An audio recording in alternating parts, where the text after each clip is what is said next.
निगम में कॉस्टिंग का ये तीसरा चैप्टर अपना और तीसरे चैप्टर का ये सेकेंड क्लास, जिसमें हम मटेरियल कॉस्टिंग के बारे में बात कर रहे हैं। और हमने आपको बताया कि मटेरियल बहुत ही इंपॉर्टेंट क्या है, कंपोनेंट है किसी भी प्रोडक्शन साइकिल को कंप्लीट करने में, किसी भी प्रोडक्शन को कंप्लीट करने में। उसी में तो मटेरियल, लेबर एंड ओवरहेड जो तीन मेन चीज होता है जिसको हम यूज करके आपस में क्या करते हैं, उसको मिलाकर और कॉस्ट क्या कहते हैं, प्रोडक्शन को अपना अंजाम देते हैं।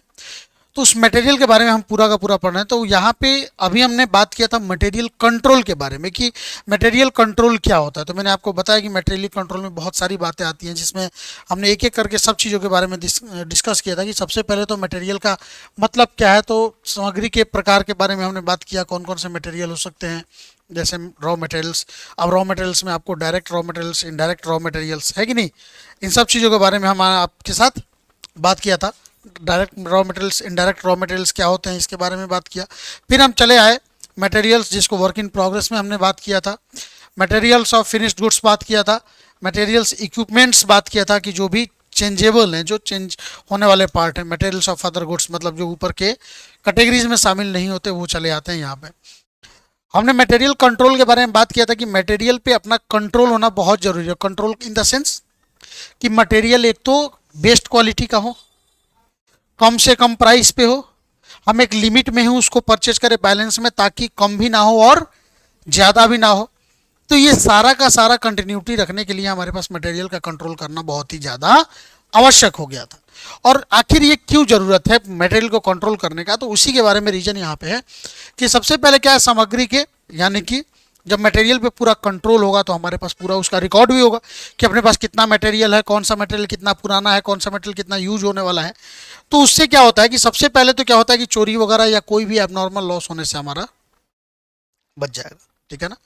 दूसरा आ जाता है कि सही किस्म पर्याप्त मात्रा में सामग्री की व्यवस्था जब किया जाता है तो उससे क्या होता है, निर्माण के कुशलता में वृद्धि हो जाता है। कुशलता मतलब कम से कम खर्चों में ज़्यादा से ज़्यादा उत्पादन करना, है ना। तो मटेरियल क्या होता है कि जब पर्याप्त मात्रा में सामग्री को कम से कम प्राइस पे लेते हैं, पर्याप्त मात्रा कहने का मतलब ज़्यादा भी ना हो और कम भी ना हो, तो उससे क्या होता है कि हमारा प्रोडक्शन कम खर्चीला हो जाता है। ग्राहकों के क्रय को मितव्ययी बनाना। मितव्ययी बनाना मतलब इसको इकोनॉमिकल करना। अब ग्राहक देखिए, हम यदि कॉस्टली ला रहे हैं, हम यदि मटेरियल ठीक है सस्ता ला रहे हैं लेकिन उसमें से बहुत ज़्यादा मटेरियल बर्बाद हो जा रहा है, तो जो बर्बाद हो रहा है मटेरियल उसका भी कॉस्टिंग ला के तो मैं इसी पे ऐड करूंगा, करूंगा कि नहीं। तो इससे क्या हो जाता है कि हमारा जो प्रोडक्ट बन के तैयार होगा इसमें जो कॉस्ट लगेगा वो ज़्यादा लगेगा, और जब मटेरियल का कॉस्ट ज़्यादा लग जाएगा तो ऑटोमेटिक प्रोडक्ट का प्राइस भी क्या हो जाएगा, हाई हो जाएगा। तो उससे क्या हो जाएगा, वो ग्राहक के कस्टमर्स के लिए वो इकोनॉमी या बढ़िया तरीके से वो नहीं हो पाएगा, जिसके लिए ग्राहक उसको खरीदेंगे ही नहीं। तो इसलिए हमें मटेरियल पे कंट्रोल होना चाहिए ताकि सब चीज़ें सामान्य रहे। ग्राहकों के मनपसंद सेवा करना, भाई ग्राहक के मनपसंद सेवा कब होगा, जब हम ग्राहक के बारे में जानेंगे, जब हमारा मटेरियल अच्छा होगा। क्योंकि जब तक रॉ मटेरियल अच्छा नहीं होगा तब तक समझिएगा फिनिश्ड गुड्स अच्छा नहीं हो सकता। तो उसके लिए जरूरी है प्रबंध के सामग्री के संबंध में निर्णय लेने के झंझट से मुक्त करना। अगर हम मटेरियल कंट्रोल करते हैं तो मटेरियल के पूरा हिसाब किताब है, हमें पता है कि किस लेवल पे रीऑर्डर करना है, मतलब फिर से ऑर्डर करना है, कितने प्राइस पे हमें क्या करना है, परचेज करना है कि नहीं। तो इन सब चीज़ों के बारे में जब हमारे पास आइडिया रहेगा तो मैनेजमेंट को इसमें आकर ज़्यादा दिमाग लगाने की ज़रूरत नहीं होगी, तो उतने टाइम में मैनेजमेंट कोई और काम कर लेगा। उसका अंदर मतलब बताया था ना, स्टॉक में अत्याधिक विनियोग से बचना। ठीक है, क्योंकि अगर ये पैसा स्टॉक में, मान के चलिए मुझे ज़रूरत है कि 100 किलो कच्चे माल की ज़रूरत है, हमने वहाँ 150 किलो मंगा लिया, तो एक तो 50 किलो ऐसे ही मेरा बिना काम का मंगवा लिया बेवजह। उस 50 को रखने में खर्चे लगेंगे, अधिक मटेरियल रहेगा तो चोरी होने का, गबन होने का डर रहेगा। दूसरा सबसे बड़ा चीज कि उस 50 मटेरियल में जो हमने एक्स्ट्रा रुपये अपने लगा रखे हैं, अगर वो रुपये हमने कहीं और लगाया होता तो मुझे अलग बेनिफिट होता, जबकि यहाँ पे मेरा रुपया क्या हो गया, लॉक हो गया। अब उस लॉक होने के कारण हम उससे कोई बेनिफिट नहीं ले पा रहे हैं। तो इसलिए क्या किया जाता है कि भाई स्टॉक में अधिक विनियोग मतलब ज़्यादा पैसे हम लगा देंगे, इससे अनावश्यक सामग्री का स्टॉक नहीं रह पाता है, एक तो बर्बाद हो जाता है, प्लस उससे जो लॉस हो जाता है वो होता ही है। सामग्री की अचानक कमी कम भी नहीं रख सकते, क्योंकि अचानक कमी के कारण हमें क्या करना होता है, हमारा बिजनेस बंद हो जाता है। जिससे बिजनेस को, बहुत सारा बिजनेस ऐसा होता है कि एक बार मशीन बंद हो गया तो उसको शुरू करने में बहुत खर्चा लगता है कि नहीं है। तो उससे हम बच सकते हैं अगर मटेरियल पे अपना कंट्रोल रहेगा तो। फिर क्योंकि कंट्रोल होने का मतलब हम जैसे देखेंगे अपना रीऑर्डर लेवल पे आ गया तो हम तुरंत कहेंगे भैया जल्दी ऑर्डर करो। और डेंजर लेवल पे आ गया तो भाई मटेरियल चाहिए, आपकी ये मटेरियल खत्म होने वाला है, अदरवाइज मशीन को बंद करना पड़ेगा। तो वही चीज यहाँ पे कह रहे हैं, सामग्री के अति स्टॉक की समस्या से मुक्ति, मतलब ज्यादा स्टॉक ना हो जाए, सामग्री की लगातार नियंत्रण संभव होना, सब कंट्रोल रहेगा तो भाई हर चीज से, हर गलत काम से, हर गलत उपयोग से बचाया जा सकता है, बर्बादी से बचाया जा सकता है। सामग्री के संबंधित अल्पकालीन एवं दीर्घकालीन नियोजन, जो भी मतलब इससे रिगार्डिंग मटेरियल रिगार्डिंग प्लानिंग वगैरह करना है तो उससे हम क्या कर सकते हैं अगर हमारा कंट्रोल उस पर रहा तो। अब आता है why material control is necessary. मतलब ये सारा का सारा जो हम कंट्रोल करेंगे मटेरियल के ऊपर, बहुत ज़्यादा हम अपना कंट्रोल बना कर रखेंगे, देखेंगे कि कहाँ से कितना मटेरियल आया, कहाँ पे कितना मटेरियल गया, कितना मटेरियल है, कितना ज़रूरत है, कितना मटेरियल कितने दिनों तक चलेगा, है कि नहीं, कौन से मटेरियल का प्राइस क्या है, कितने पे परचेज करना है कि नहीं। तो इन सब चीज़ों के बारे में जो हम इतना दिमाग लगा रहे हैं, इतना हम रिकॉर्ड मेंटेन कर रहे हैं, आखिर क्यों, इन सब के पीछे कुछ तो रीजन होगा। तो वही यहाँ पे कह रहे हैं कि why material control is necessary, आखिर क्या जरूरत है मटेरियल को कंट्रोल करने का। तो सबसे पहला क्या कर रहा है कि भाई for effective production and financial control, अभी बताया। तो हम अगर चाहते हैं कि हमारा प्रोडक्शन टाइमली हो, सही ढंग से हो, कि समय पे पूरा हो सके, तो हमें मटेरियल चाहिए, और प्लस फाइनेंशियल कंट्रोल, उस पर ज्यादा पैसा भी ना लगे, मतलब कम नहीं भी ना करें, ज्यादा रहेगा तो ये चीज तो होगा कि मशीन बंद नहीं होगा, लेकिन दिक्कत होगा ज्यादा हो जाएगा बिना वजह का, तो पैसा भी तो उसमें लग जाएगा, तो अनावश्यक खर्च हो रहा है कि नहीं हो रहा है, तो उससे हम बच सकते हैं। तो हमें मटेरियल के ऊपर कंट्रोल करके हम क्या कर देंगे, मटेरियल को बैलेंस में रखेंगे कि कम भी ना हो और ज्यादा भी ना हो, ठीक। दूसरा, बजट को लागू करने में, भाई अप्लाइंग बजट, बजट क्या होता है मैंने बताया था ना, भविष्य के बारे में प्लानिंग को जब हम क्या करते हैं न्यूमेरिकल फॉर्म में लिखते हैं तो बजट बन जाता है। वही यहाँ पे कह रहे हैं यदि सामग्री पर सही नियंत्रण नहीं रखा जाए तो रूम का प्रशासन ठीक नहीं रह पाएगा, और इस प्रकार कितना भी कठोर बजट क्यों ना बना लिया जाए, उसे लागू करना कठिन होगा। क्योंकि मान के चलिए हमने बजट बनाया कि 10 किलो मटेरियल चाहिए, लेकिन मटेरियल पे हमारा कंट्रोल नहीं है, बर्बादी होगी। ठीक है 10 किलो में हमारा काम हो जाता, लेकिन चोरी हो गई उसमें 2 किलो, क्या कर सकते हैं, घोटाला हो गया 2 किलो, क्या कर सकते हैं, कंट्रोल नहीं होगा तो यही सब होगा।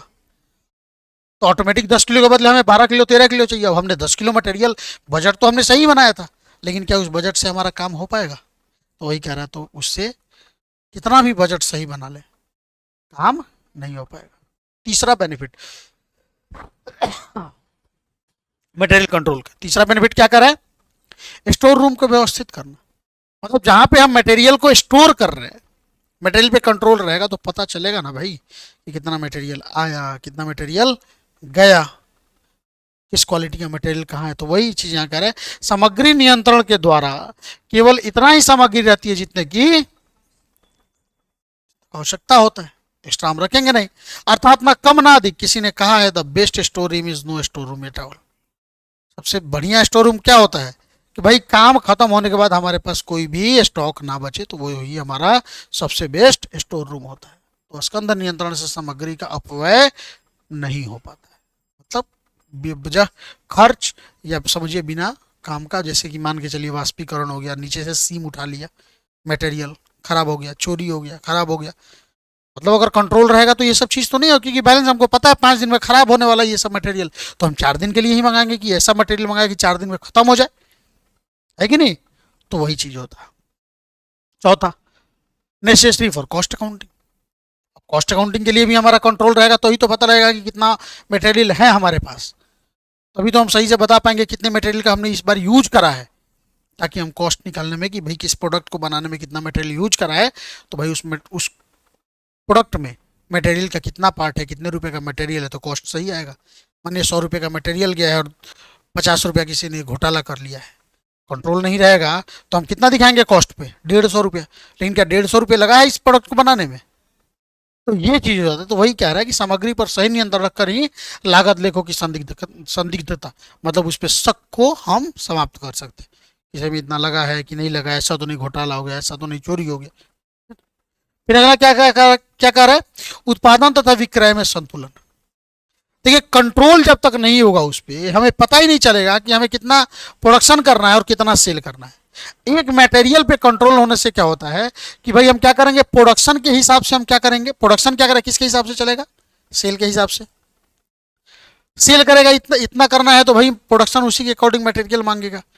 तो मटेरियल पे कंट्रोल रहेगा तभी तो हम बता पाएंगे हाँ भाई कितना मटेरियल है और कितना मटेरियल को और डिमांड करना है, परचेज करना है। वही यहाँ पे कह रहा है कि सामग्री नियंत्रण से मतलब क्या, मटेरियल कंट्रोल से आवश्यक सामग्री की मात्रा में कमी नहीं आती है, और साथ ही विक्रय के लिए कितनी वस्तुएं आवश्यक है, कितनी वस्तुएं अभी स्टॉक में है, वही ना विक्रय ने बताया इतना चाहिए, तो प्रोडक्शन डिपार्टमेंट देखेगा कि कितना चाहिए भाई बनाने के लिए और कितना है, कितने का जरूरत है तो उतना मंगाएगा, ज्यादा नहीं मंगाएगा, कम नहीं मंगाएगा।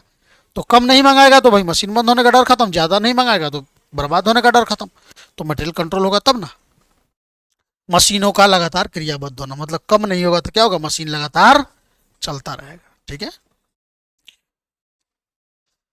अब फंक्शन ऑफ मटेरियल कंट्रोल, आखिर मटेरियल कंट्रोल में किया क्या किया जाता है, मटेरियल कंट्रोल में क्या क्या किया जाता है। तो सबसे पहले इससे निम्नलिखित जो भी कार्य हैं उसको यहाँ बताया जा रहा है कि सबसे पहला कार्य निर्माण संबंधी आवश्यकताओं की पूर्ति के लिए, मतलब हमें यदि मैन्युफैक्चरिंग करना है, निर्माण संबंधी मैन्युफैक्चरिंग रिलेटेड प्रोडक्ट को बनाने जा रहे हैं, तो क्या करें, उसकी पूर्ति के लिए हमें क्या क्या चाहिए, कच्चा माल चाहिए मतलब रॉ मटेरियल्स, विविधीकरण विधिकरण मतलब मेथड्स एंड विभिन्न पूर्तियां पर्याप्त मात्रा में रखना। मतलब ओवरऑल हमें क्या चाहिए भाई, कच्चा माल चाहिए। तो पहला तो ये, मतलब हम प्रोडक्शन करने जाएंगे तो हमें इन सब चीजों की जरूरत है जिसको चाहिए, तभी हम आके प्रोडक्शन। दूसरा काम क्या होता है, लागत को कम से कम करने के लिए वस्तुओं में विनियोग को कम से कम रखना। हम अगर चाहते हैं कि हमारे प्रोडक्शन में कम से कम खर्चे आए तो हमारा मटेरियल कम से कम खर्चीला होना चाहिए, बर्बादी नहीं होनी चाहिए। लेबर कम से कम खर्च में लेना पड़ेगा, ओवरहेड्स कम से कम में खर्च में लेना पड़ेगा। मतलब ओवरऑल कहने का क्या मतलब कि वस्तुओं में अगर मैं मटेरियल में, यहाँ तो खैर मटेरियल का चैप्टर तो सिर्फ मटेरियल की बात करेगा, तो यहाँ पे क्या करेगा कि अगर मैं चाहता हूँ कि प्रोडक्ट जो बनकर तैयार हो उसका लागत, उसका कॉस्टिंग कम आए, क्योंकि जब तक कम नहीं आएगा तब तक ज़्यादा प्रॉफिट हम नहीं कर सकते, तब तक हम अपने प्रतियोगी से आगे नहीं बढ़ सकते। तो वही यहाँ पे कह रहा है कि वस्तुओं में विनियोग को कम से कम करना होता। दूसरा, तीसरा, माल के अनुचित उठाने, भरने, संग्रह या अनाधिकृत माल के बाहर जाने में होने वाली हानि से सामग्री की क्या करना होता है, रक्षा करना। ये सारे के सारे क्या है, फंक्शन। मतलब हमें ये देखना कि ऐसा तो नहीं कि बिना काम का कोई आया उठाकर माल ले जा रहा है, प्रोडक्शन के नाम पे उठ रहा है और चला जा रहा है बाहर, ऐसा तो नहीं है। तो उन सब चीजों पे क्या करना, मटेरियल पे पूरा का पूरा कंट्रोल करना। ये सब फंक्शन है मटेरियल कंट्रोल का, इसमें सारा चीज। तो पहले क्या करना कि जितनी सामग्री की जरूरत है उसका पूर्ति करना। दूसरा क्या करना भाई, प्रयास करना कि हम वही मटेरियल लाएं, जो भी मटेरियल की रिक्वायरमेंट्स है उस मटेरियल को कम से कम प्राइस में अच्छे से अच्छे क्वालिटी में लाएं। तीसरा हमने क्या बताया कि माल को, यानी कि जो भी स्टॉक है मटेरियल का, जो भी स्टॉक है हमें प्रयास करना है कि वो सही उपयोग हो, मतलब उसको कोई चोरी ना कर ले, उसका कहीं और उपयोग ना कर ले, उठाने रखने के कार्यक्रम में टूटे फूटे ना, बर्बाद ना हो, इन सब पे कंट्रोल करना। स्टोर में भेजी गई सामग्रियों पर प्राप्ति तथा लेखाक्रम करना, मतलब स्टोर में कितना गया, स्टोर से कितना निकला और स्टोर में कितना है, सबका लेखा जोखा रखना, ताकि बाद में कभी अगर हमें चेकिंग करना हो, फिजिकल वेरिफिकेशन करना है स्टॉक का कि जितना डॉक्यूमेंट्स पे है क्या उतना स्टॉक में है, तो हमें आसानी हो जाए। ठीक है। प्रत्येक सामग्री पर इस प्रकार चिन्ह लगाना। अब जैसे गोडाउन में आप जाइएगा, स्टॉक में जाइएगा तो बहुत सारे मटेरियल्स होंगे, कैसे पता चलेगा कौन सा मटेरियल कितना है, क्या है, कहाँ है। तो उसके लिए क्या करना है कि स्टोर में इस प्रकार से चिन्ह लगाना तक और स्टोर करना ताकि आसानी से बाहर निकाला जा सके। मान के चलिए मुझे निकालना है सबसे कोने वाला प्रोडक्ट, तो हमें इस प्रकार से उसको सजाना पड़ता है। जब आप जाइएगा ना स्टॉक वगैरह जहाँ पे रहता है तो देखिएगा तो पूरा उसके लगाने का एक तरीका होता है कि तुरंत नाम से पता चल जाएगा बड़े से बड़े स्टॉक में ही कहाँ जाना है हमें, और वहां से आसानी से वही स्टॉक उठाकर लाकर रख दिया जाता है। तो ये होता है। उसके बाद क्या करें, वांछित समय, स्थान तथा रीति के अनुसार सामग्रियों का हस्तांतरित करना। मतलब हमने जो भी अपना क्या बना रखा है, पॉलिसी बना रखा है कि किस प्रकार से किस स्थान पे कितना समय में कौन सा मटेरियल कहाँ से कहाँ जाएगा, मटेरियल कौन निकालेगा स्टोर से मटेरियल लेने के पड़े के लिए किसका सिग्नेचर चाहिए, इन सब को देख लेना कि हाँ भाई कोई आ रहा है मांगने तो भाई स्टोर पे जिसका मतलब ऑथोराइज्ड पर्सन उसका सिग्नेचर है कि नहीं है। तो मान के चले मैं किसी को दे दूँ वो चला जाए लेकिन मटेरियल बाहर, तो मैं किसकी जिम्मेवारी लूंगा, है कि नहीं। तो ये चीज है स्टॉक से संबंधित लेखे करना, जिससे नई सामग्री का ऑर्डर देते समय संग्रहित माल की मात्रा, है कि नहीं है, मूल्य प्राप्ति की मात्रा, सुपुर्दगी की मात्रा, सुपुर्दगी का मूल्य तथा सुपुर्दगी के समय का ज्ञान हो सके। मतलब हर एक एक चीज का कि भाई कितना ऑर्डर करना है, तो ऑर्डर करने से पहले देखेंगे ना जरूरत कितना है, उसमें से कितना स्टॉक है, जो स्टॉक है उसका वैल्यू क्या है, हमने कितने का सप्लाई कर रखा है, जो सप्लाई किया उसका वैल्यू क्या है। जब तक ये स्टॉक रजिस्टर मेंटेन नहीं करेंगे क्या हमारे मटेरियल पे कंट्रोल हो पाएगा, तो सही से नियंत्रण नहीं हो पाएगा। तो इसीलिए यही सारे के सारे कार्य किए जाते हैं किन कामों में, जब हमें यदि चाहते हैं कि फंक्शन ऑफ मटेरियल कंट्रोल को अपनाया जाए तो। अब स्कोप ऑफ मटेरियल कंट्रोल, यही क्षेत्र, सामग्री नियंत्रण का क्षेत्र, अब ये हमें पढ़ना है। अब यही के बाद हमें क्या शुरुआत होगा, हमारा न्यूमेरिकल क्वेश्चन, कुछ फॉर्मूला वगैरह, इसके बाद हम अब न्यूमेरिकल का ही ये सारा का सारा पार्ट आ जाएगा। तो ये सब चीजों को देखना है। तो स्कोप ऑफ मटेरियल कंट्रोल, ठीक है। तो इसमें क्या होगा, सबसे पहले techniques of material control. Material को कंट्रोल करने के अलग अलग टेक्निक्स होते हैं। इसमें सबसे पहला टेक्निक क्या हो गया, एबीसी एनालिसिस। इसमें हम 3 कैटेगरी में स्टॉक को हम बांटेंगे, मटेरियल को बांटेंगे, हम बताएंगे कैसे। दूसरा आता है डिटर्मिनेशन ऑफ स्टॉक लेवल, कि हमारा मैक्सिमम स्टॉक लेवल कितना होना चाहिए, मतलब इससे ज्यादा नहीं जाना चाहिए। मिनिमम स्टॉक लेवल इतना कितना होना चाहिए, मतलब इससे कम हमारे पास स्टॉक नहीं होना चाहिए। एवरेज स्टॉक लेवल कितना होना चाहिए, मतलब कम से कम इतना, तो मतलब इतना रहेगा तो मैं एकदम परफेक्ट पोजीशन पे हूँ। एंड डेंजर स्टॉक लेवल कितना होना चाहिए, मतलब इससे इतना आया तो समझो अब हमारा डेंजर में है, मतलब कभी भी हमारा मशीन बंद हो सकता है।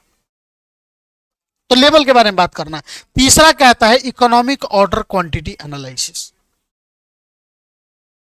तो इकोनॉमिक ऑर्डर क्वांटिटी, ईओक्यू के बारे में हम बात करेंगे। आगे चलना है, निकालना है सारा का सारा कि वो कौन सा लेवल रहेगा, कि भाई जिस लेवल पे जाने के बाद हमें क्या करना पड़ेगा, अपने मटेरियल को रीऑर्डर करना पड़ेगा।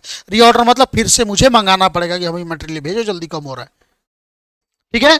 एंड परपेचुअल इन्वेंट्री टेक्निक, मैं आपको बताऊंगा ये भी परपेचुअल इन्वेंट्री टेक्निक्स क्या होता है, कि कैसे इन्वेंट्री का मेंटेन करना पड़ता है, कितना आया गया वगैरह, ठीक है। मतलब निरंतर आगणन तकनीक, मतलब आया तो लिखेंगे, गया तो लिखेंगे, बचा कितना है ये लिखेंगे हरदम, ठीक है ना। उसके बाद VED एनालिसिस, वेद एनालिसिस होगा। फिर उसके बाद purchase of material, storing of material, issue of material, इन सब चीज़ों को पढ़ के और हमें क्या करना है, इस पूरे चैप्टर को ख़त्म करना है। लेकिन इसमें थोड़े से फॉर्मूलाज होंगे, जिन फार्मूला को पढ़ के आपको आगे बढ़ना है। तो सबसे पहले टेक्निक्स में अगर मैं बात करूं तो सबसे पहला टेक्निक कौन सा टेक्निक है, एबीसी एनालिसिस। क्या है हमारा, एबीसी एनालिसिस। पता है एबीसी एनालिसिस में हम क्या करते हैं, मटेरियल के स्टॉक को हम कितने भागों में बांट देते हैं, 3 भागों में बांट देते हैं। एबीसी एनालिसिस में क्या करते हैं, मटेरियल के स्टॉक को हम कितने भागों में बांट देते हैं, 3 भागों में बांट देते हैं, ए बी एंड सी। हम चलें इसके बारे में पढ़ेंगे, लेकिन सबसे पहले मैं आपको दिखा दूं हमारे पास क्या हो जाएगा, हमारे पास हो जाएगा कैटेगरी, हमारा हो गया कौन सा, उसके बाद हो जाएगा हमारा कॉस्ट हो जाएगा, या परसेंटेज ऑफ मटेरियल हो जाएगा, एंड कॉस्ट ऑफ मटेरियल हो जाएगा। इस दौरान हम क्या करते हैं, 3 कैटेगरी में बांटते हैं, category A, category B, category C. आपको पता है कैटेगरी ई में, कैटेगरी ए बी सी में जो ए कैटेगरी होता है ना, 70% मटेरियल, सॉरी मटेरियल का 10% मटेरियल इसमें शामिल किया जाता है, 10 से 15 ऐसे कहा जाता है, ठीक है ना। कितना परसेंट मटेरियल? 10%। बी में कितना मटेरियल शामिल किया जाता है? 25 से 30%। मैं 30% यहाँ पे कह रहा हूँ, ठीक है ना। 30%, सॉरी सॉरी सॉरी, 20%। कितना परसेंट? 20%। और यहां पे कितना परसेंट? मतलब ये माना जाता है कि भाई जितना भी मटेरियल का क्वांटिटी है उसमें से 10% मटेरियल बहुत इंपॉर्टेंट होता है, क्योंकि वो 10% मटेरियल इतना इंपॉर्टेंट होता है कि अकेला उस 10% का दाम जानते हैं कितना रहता है? 70%। जैसे हमारे पास टोटल मटेरियल कितना है? 100। उस 100 में 10 मटेरियल सबसे ज्यादा महंगा मटेरियल है, जो सबसे ज्यादा महंगा होता है, उसी 10 चीजों का दाम हो जाता है 70 रुपया।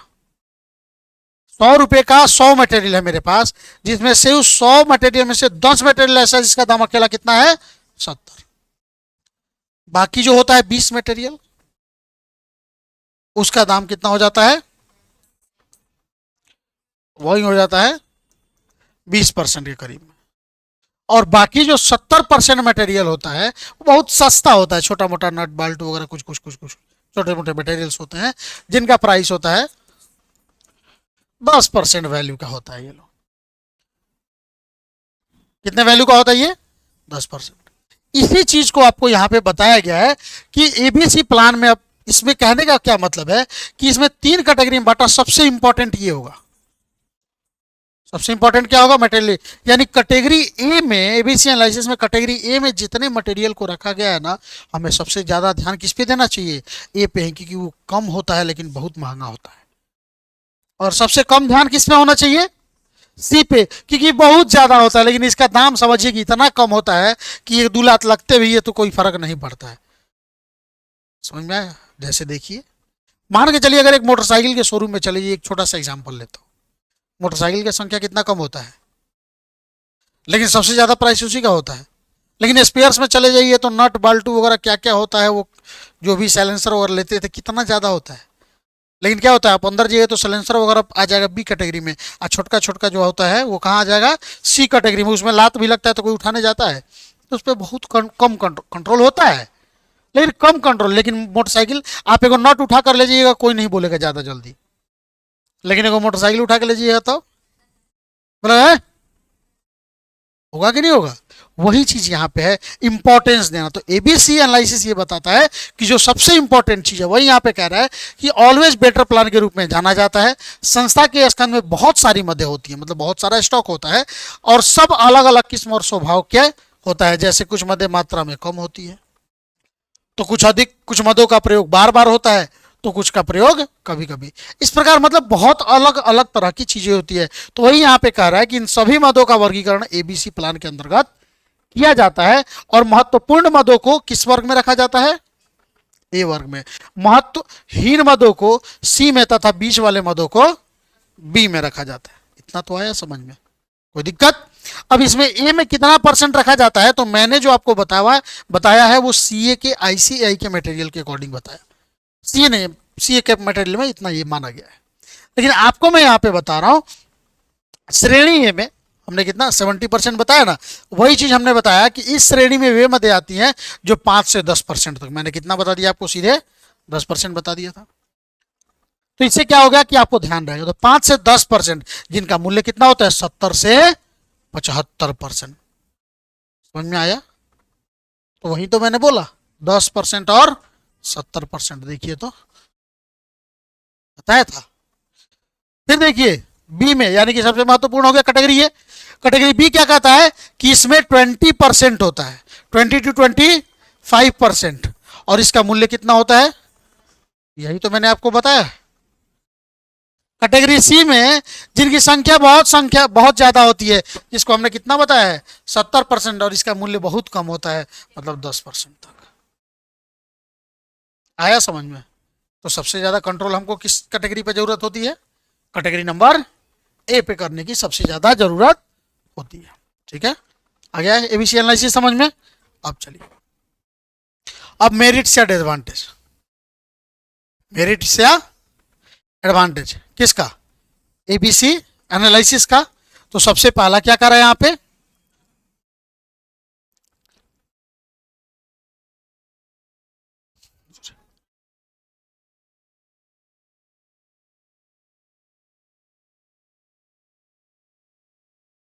देखिए सबसे कम क्या है हमारा, सबसे पहला क्या है एडवांटेज, मतलब जो भी लाभ है, आखिर एबीसी एनालिसिस हम करते हैं तो क्या लाभ होता है। तो सबसे पहला प्रॉफिट है कि न्यूनतम पूंजी की आवश्यकता, इसमें कम से कम पूंजी की आवश्यकता होती है। क्यों? क्योंकि हमें पता लग जाता है कि कौन सा कौन कैटेगरी क्या है, तो इसमें हम एकदम बैलेंस में हम करते हैं पहला। दूसरा क्या होता है, सामग्री की प्रमाण स्तर की उपस्थिति, हमें पता चल जाता है कौन सामग्री कितना है कि नहीं। अब भाई जब न्यूनतम होगा तो ऑटोमेटिक मृत्यु यही हो जाएगा, मतलब जैसा चाहते हैं वो कस्टमर, सस्ता सामान हो, बढ़िया क्वालिटी का हो, तो वैसा मिल जाएगा।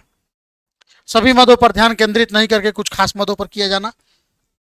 आप जब पढ़िएगा तो आपको पता चलेगा, जब मैनेजमेंट पढ़िएगा तो मैनेजमेंट में कहा जाता है कि कुछ मैनेजर्स कैसे होते हैं, वो सारी चीजों पे इतना ध्यान देने लगते हैं कि उनका कोई भी चीज सही से नहीं होता।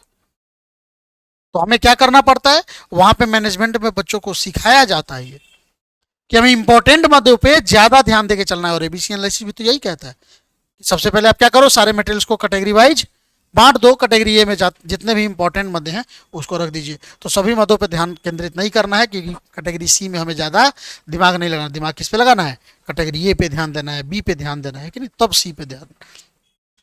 ठीक है। इसका कार्यभार नैतिकता के आधार पर नस्तों को सौंप दिया जाता है। अब नैतिकता के आधार पर मतलब कैटेगरी ए जो होगा वो सबसे इंपॉर्टेंट लोगों को दिया जाएगा, टॉप लेवल के लोगों को दिया जाएगा। कैटेगरी बी होगा नॉर्मल इंप्लाई को दिया जाएगा। Category C supervisor lower level को दिया जाएगा। व्यवसाय में अन्य क्षेत्रों में भी लागू किया जाना, सिर्फ और सिर्फ यहीं पे नहीं, कार्यों के हिसाब से भी देखा जाता है। एबीसी एनालिसिस सिर्फ ऐसा नहीं कि मटेरियल कॉस्टिंग में ही, कॉस्ट कंट्रोल के लिए ही किया जाता है। एबीसी एनालिसिस हर जगह होता है।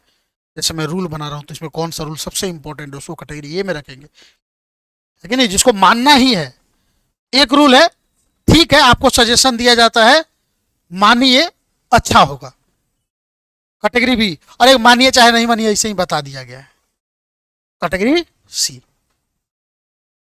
ठीक है। तो वही है डिटर्मिनेशन ऑफ स्टॉक लेवल।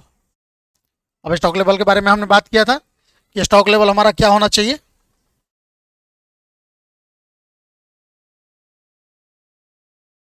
तो डिटर्मिनेशन ऑफ स्टॉक लेवल मतलब स्टॉक लेवल हमारा कितना होना चाहिए, मैंने बताया ना, क्योंकि स्टॉक लेवल हमारा ज्यादा भी नहीं होना चाहिए और कम भी नहीं होना चाहिए, एवरेज होना चाहिए।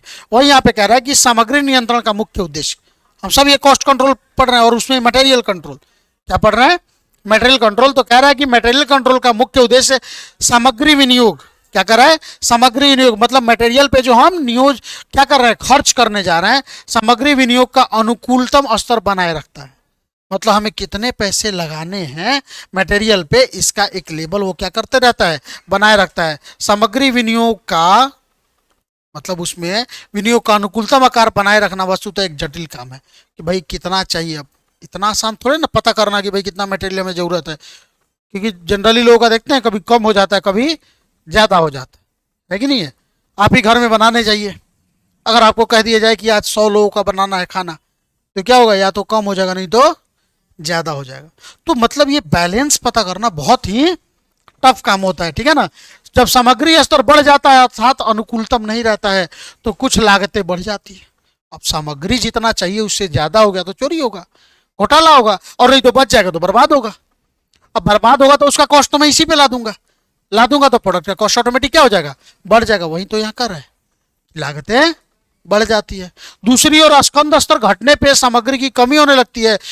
अब उससे क्या होता है, मशीन बंद हो जाता है, मशीन बंद हो गया फिर चालू करने में भी ज़्यादा खर्च। तो एक तो मशीन बंद हो गया तो समझिए कि हमारा प्रोडक्शन रुक गया, प्रोडक्शन रुक गया तो सही टाइम पे विक्रय क्या कहते हैं, प्रोडक्शन मतलब सामान बन नहीं पाएगा, सही टाइम पे सामान बन नहीं पाएगा तो हम अपने कस्टमर को सही टाइम पे सामान पहुंचा नहीं पाएंगे और उससे हमारा कस्टमर उदास हो जाएगा तो अब वो दूसरा प्रोडक्ट कर देगा और कहीं दूसरा प्रोडक्ट खरीदे और उसको पसंद आ गया, वो टाइम टाइम पे मिलने लगा तो वो हमारे प्रोडक्ट को छोड़ देगा। तो इसलिए हम नहीं चाहते हैं कि हमारा मटेरियल कम भी हो। तो वही यहाँ पे कह रहा है, अतः सामग्री का क्रय करने के आदेश देते समय ध्यान में यह रखना चाहिए कि इसकी मात्रा ना तो कम हो ना ही अधिक हो। अतः इसके लिए सामग्री के न्यूनतम स्तर पर अधिकतम स्तर का निर्धारण आवश्यक है। मतलब इसलिए हमें यह पता होना चाहिए कि हमें कम से कम कितना मटेरियल रखना है और ज्यादा से ज्यादा कितना मटेरियल हमें रख रहा है, इसके बारे में हमारे पास आइडिया जरूर होना चाहिए। तो वही यहाँ पे कह रहा है, सबसे पहले आया है क्या कि न्यूनतम स्कंद सीमा यानी मिनिमम स्टॉक लिमिट कह लीजिए या मिनिमम स्टॉक लेवल कह लीजिए। ठीक है, इतना तक जो बताया हूं समझ में आया ना।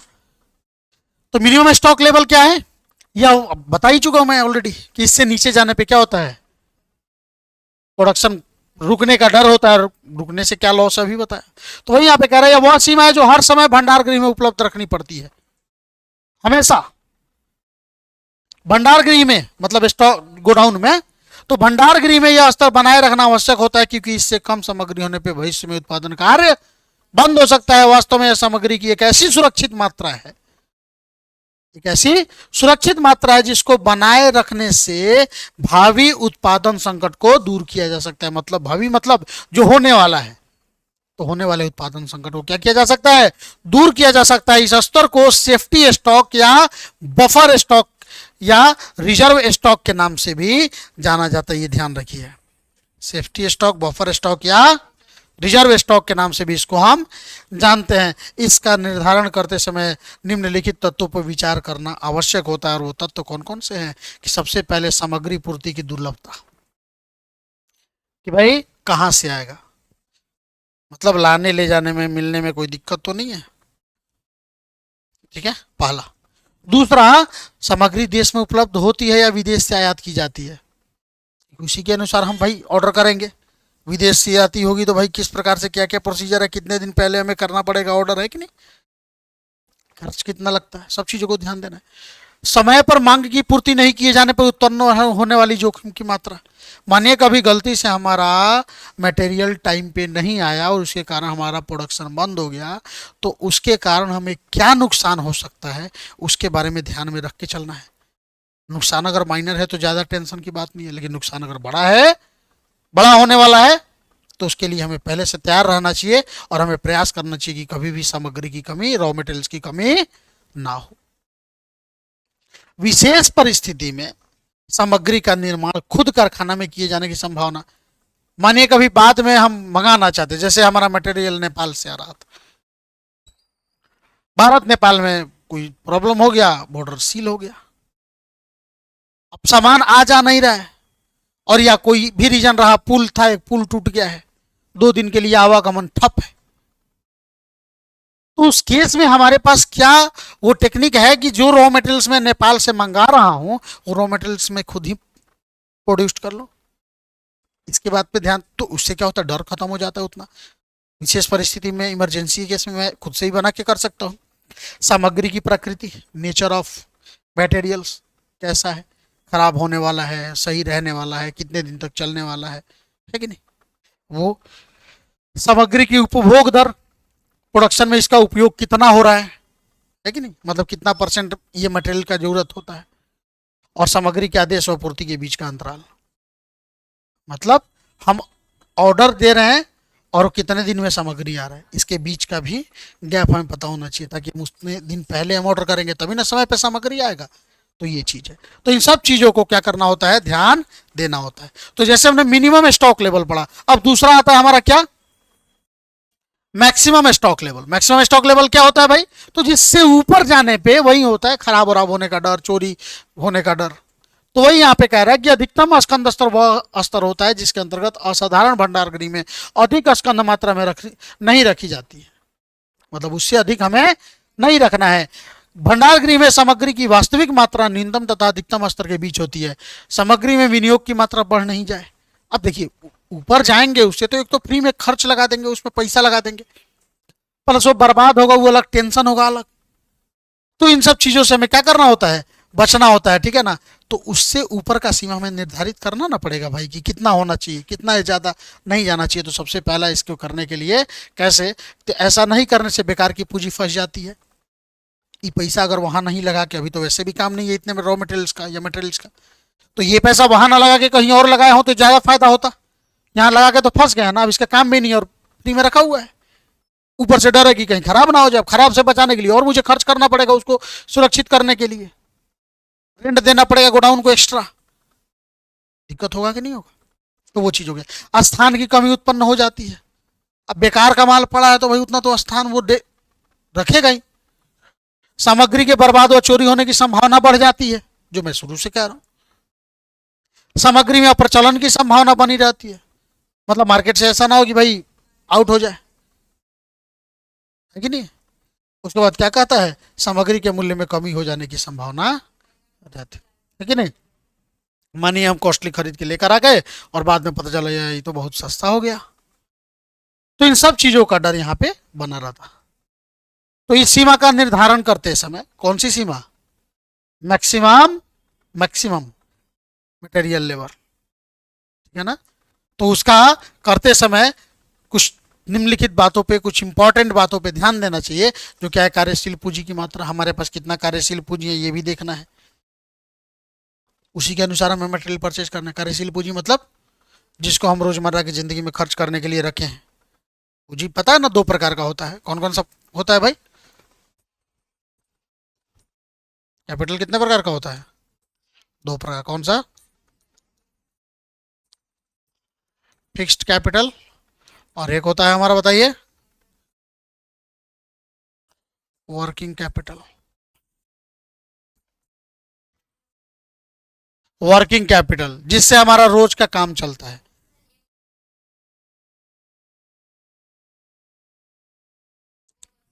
ना ना, वो सब कार्यशील पूंजी आता है, वो नोट से मतलब नहीं है। फिक्स्ड कैपिटल मतलब एक ऐसा कैपिटल जिन कैपिटल से हम अपने बिजनेस में फिक्स्ड एसेट्स को परचेज करते हैं। और वर्किंग कैपिटल जिससे हम रोज का रोज, जैसे कि मानिए सैलरी दे रहे हैं, इलेक्ट्रिसिटी का पेमेंट दे रहे हैं, हाँ, तो जो खर्च होता है, इन खर्च को करके हम व्यापार चला रहे हैं, तो उसके लिए जो हमने पैसा रखा है वो कार्यशील पूंजी। जैसे स्टॉक खरीद रहे हैं, स्टॉक जा रहा है, मतलब एक ऐसा कैपिटल जिसका उपयोग हम एक साल के अंदर उसका फायदा उठा लेते हैं। तो वही यहाँ पे देखिए, कार्यशील पूंजी की मात्रा हमारे पास कितनी है, ये ध्यान हमें देके चलना पड़ेगा, है कि नहीं। दूसरा, सामग्री गृह में सामग्री रखने का स्थान है कि नहीं है, कितना तक है, ये भी देखना है। अब मानिए कि हमको चाहिए 10 किलो, लेकिन हमारे पास स्टोर के में है 8 ही किलो, तो हम क्या करेंगे, चाह के भी 10 किलो नहीं लाएंगे, तो वहां पे हमें क्या करना पड़ेगा, बीच में रहना पड़ेगा। सामग्री उपभोग दर, कितना उसमें से उत्पादन हो रहा है, उसका दर क्या है। जैसे अगर 10 किलो उत्पादन हो रहा है, तो ये जो सामग्री इसमें कितना जाएगा, 10 किलो में कितना लग रहा है ये, तो मानिए 1 कुंटल होगा तो कितना लगेगा, 10 कुंटल होगा तो कितना लगेगा, 100 कुंटल होगा तो कितना लगेगा, उसी के अनुसार होगा ना। तो ये चीज़ है, सामग्री का अप्रचलन होना, कितने दिन पे ये ऐसे मटेरियल्स अप्रचलन हो जाते हैं, मतलब मार्केट से आउट हो जाते हैं, है कि नहीं। सपुर्दगी अवधि अंतराल, मतलब ऑर्डर हम करेंगे और कितने दिन में आएगा। सामग्री की चोरी और बर्बादी, सेम वही चीज, है कि नहीं है। हाँ, मूल्यों में उतार चढ़ाव की उम्मीद, सामग्री पूर्ति की मौसमी प्रकृति, कि कोई मौसम खराब हुआ तो भाई उस केस में कौन से मौसम में कैसे पूर्ति करता है। बीमा व्यय, सामग्री आएगा ज़्यादा आएगा, जितना ज़्यादा आएगा उतना ज़्यादा बीमा खर्च लगेगा। संग्रहण लागत, भाई जितना ज़्यादा सामग्री रहेगा उसको स्टोर करने में उतना ज़्यादा खर्च लगेगा, क्योंकि ख़राब भी नहीं होना चाहिए। और सरकारी नीति को सरकारी नीति का ही फॉलो करना पड़ेगा आपको, है कि नहीं। तो ये सब होता है मैक्सिमम मटेरियल लिमिट के केस में होता है। अब आता है डेंजर लेवल, मैंने बताया था ना, एक होता है मिनिमम लेवल, एक होता है मैक्सिमम लेवल, एक होता है डेंजर लेवल, जो मिनिमम लेवल से भी कम होता है।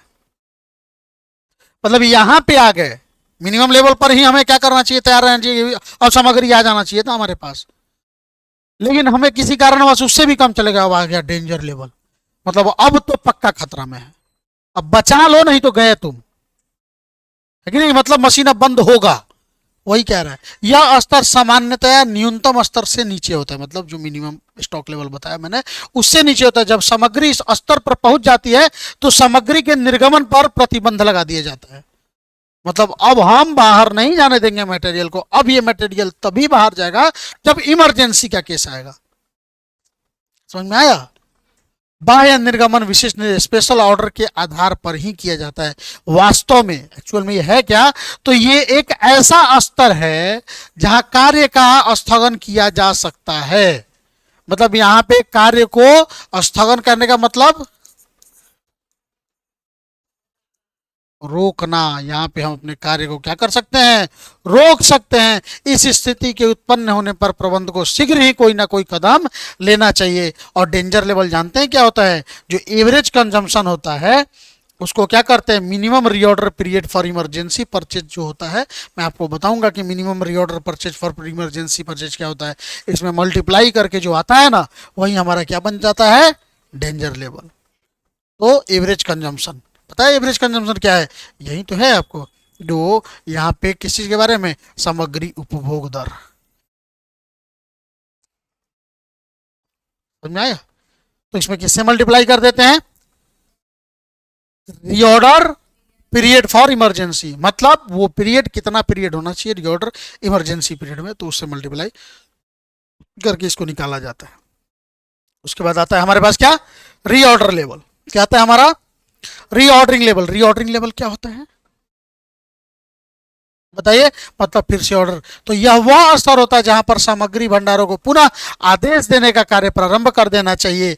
यह स्तर अधिकतम एवं न्यूनतम स्कंद सीमाओं के बीच निर्धारित किया जाना चाहिए, ताकि सामग्री का स्तर न्यूनतम स्तर पर पहुंचने पर पुनः सामग्री प्राप्त कर ली जाए। इस स्तर को निर्धारित करते समय किन किन बातों पे, न्यूनतम सामग्री का उपभोग दर और सुपुत्र की, मतलब भाई हमारा कितने लेवल पर जाने वाला है, मिनिमम उपभोग दर क्या है, रोज कितना खर्च हो रहा है मटेरियल, और हमको मटेरियल आने में कितना टाइम लगेगा। रोज हमारा 10 किलो खर्च हो रहा है, मिनिमम लेवल हमने रखा है 100 किलो, मटेरियल को आने में लगेगा 12 किलो, 12 दिन लगेगा, तो कम से कम 1 कुंटल 20 किलो मटेरियल तो हमेशा रहना चाहिए ना मेरे पास, क्योंकि इससे कम होगा तो एक दिन तुरंत क्या होगा, हम आज ऑर्डर दे भी दे, 10 दिन बचा है तो मटेरियल तो कम हो जाएगा। तो इसी के अकॉर्डिंग जब हम आपको पढ़ाएंगे तो आपको समझ में आएगा। अब आता है क्या, पूरा का पूरा फॉर्मूला, लेकिन फॉर्मूला के लिए हम आज बात हम नहीं करेंगे। अब कल से हम शुरुआत करेंगे इसका न्यूमेरिकल जो भी कॉन्सेप्ट्स है उसको पढ़ना लिखना हम कल से शुरुआत करेंगे।